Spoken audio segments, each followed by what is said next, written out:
BJP there pulling a big surprise. There was a lot of talk about Arjun Munda from the east or potentially even Venkaiah Naidu, the current vice president. Instead, they've picked Srimati Draupadi Murmu. Now, Draupadi Murmu was the governor of the state of Jharkhand from 2015 to 2021.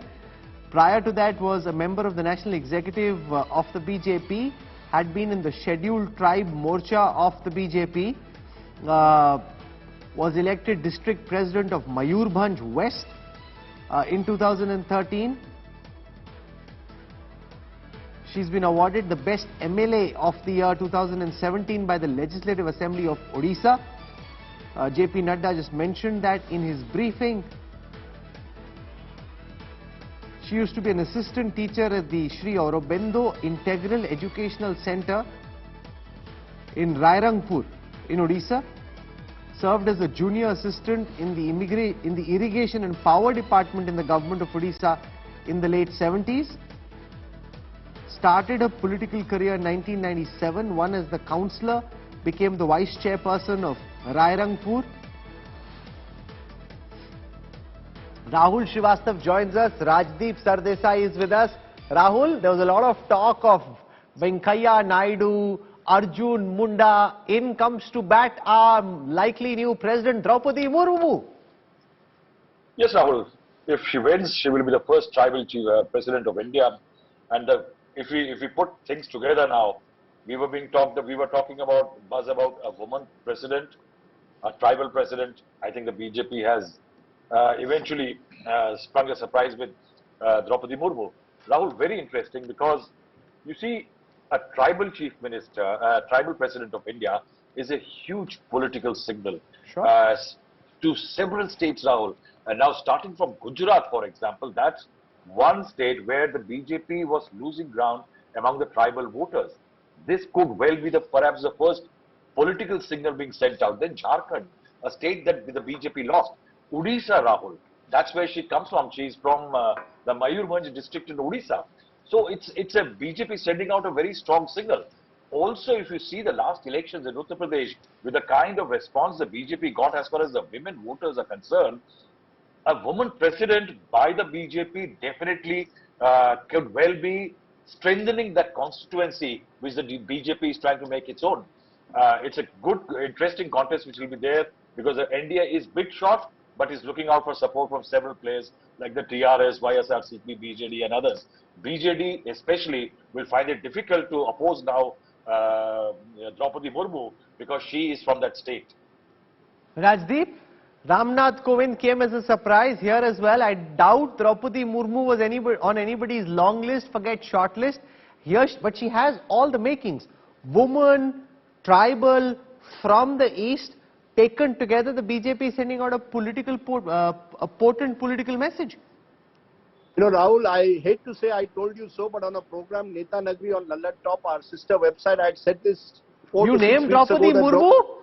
Yes, I named Draupadi Murmu. Rahul Srivastav is with us. I was very clear in my mind and I was surprised. In fact, this morning someone WhatsApped me and I made again that Draupadi Murmu almost certainly will be the BJP choice. 2 or 3 reasons, some which Rahul mentioned. One, it makes it clear, Adivasi, huge glass ceiling broken. The one community which has been denied access to the top has been Adivasis.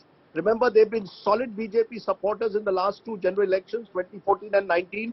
There are states like Jharkhand, like Odisha, like Gujarat, where like Chhattisgarh, which goes to the polls next year, like Jharkhand, which the BJP lost. And importantly, Rahul, it also means that even parties that otherwise could have opposed the BJP candidate cannot. Not just Naveen Patnaik and the Biju Janata Dal, the Jharkhand Mukti Morcha, an ally of the Congress. How can they oppose a Draupadi Murmu? Mamata Banerjee may well have Yashwant Sinha as a candidate, but a woman, powerful choice in Draupadi Murmu. Mamata, of course, will go with Yashwant Sinha, but these are all very... So the messaging, Rahul, is very, very powerful with Draupadi Murmu. So don't make any mistake. Draupadi Murmu breaks a glass ceiling, symbolic significance, gets some of the anti-BJP parties also to switch over. I don't see any now roadblock in her way. It's to my mind, a great choice that the BJP has made.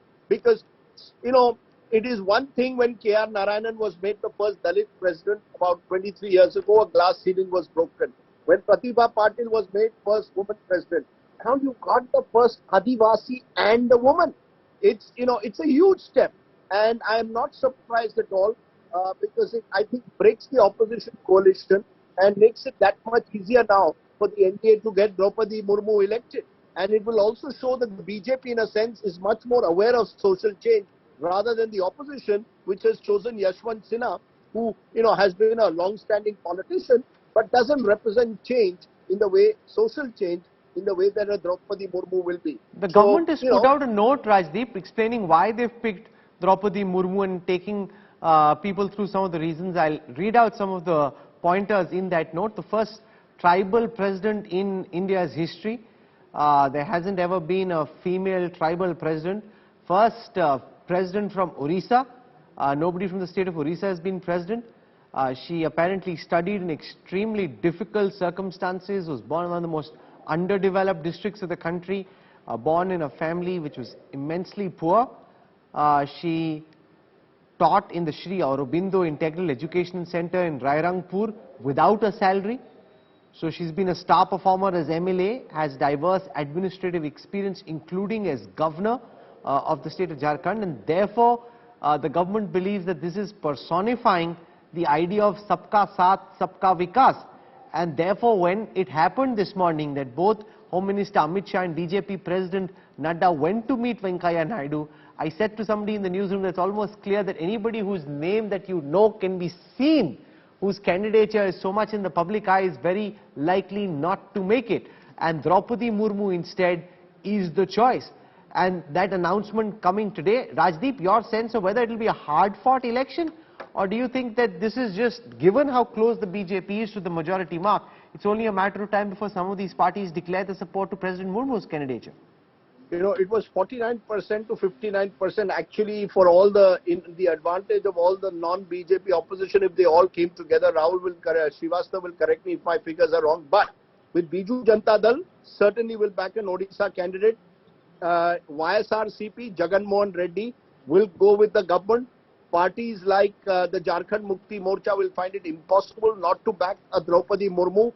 There will be pressure even in other states with large tribal populations to make sure that MLAs line up behind her. I think it's game, set and match. It's really only a symbolic fight in that sense that Yashwant Sinha can fight at the moment by invoking what he believes is the dictatorial attitude of the Modi government. That will be his message, and federalism will be his other big message. But I just don't see Draupadi Murmu not becoming the next president of India. And as I said, it will be seen as another glass ceiling being broken. And to that extent, the BJP will have sent out a politically powerful signal ahead of elections later this year. A tribal woman from the eastern part of India. There she is on your screen, Draupadi Murmu, in all likelihood, likely to come as India's next president after President Kovind's term gets over.